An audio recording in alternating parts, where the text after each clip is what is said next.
তাহলে কি আমার এটা কেনা বেকার হয়ে গেল? তো দেখো, গাছে জল দেওয়ার জন্য আমি এটা কিনেছিলাম, কিন্তু এটাকে আমি চালাতেই পারি না। তো আমি এটাকে ফিটিংস করে বোতলে পুরে যখন আটকাতে গেলাম না, তখন দেখছি এটা লাগছেই না। কারণটা প্রথমে আমি বুঝতেই পারছিলাম না।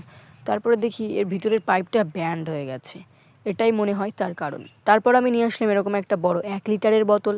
তার মধ্যে এরকম পাইপটাকে আমি ওটাকে পুরে দিয়ে যখন লাগাতে চাইছি, তখন দেখতে পাচ্ছি যে ওটি আর ভালো মতো ঠিকঠাকভাবে লাগছে না।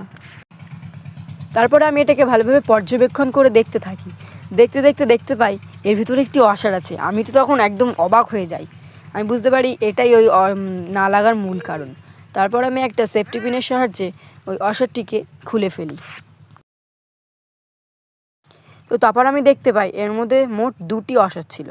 তারপর আমি ওই ওয়াশারটিকে না খুলে আবারও লাগানোর চেষ্টা করায় আমি লাগাতে সাকসেস হই। তারপর আমি এমনভাবে পাম্প দিতে গিয়ে দেখি জল বেরোয় না। তারপর পাশ থেকে দাদা বলল ওটাকে পাম্প দিয়ে সুইচটাকে চাপলেই জল বেরোবে।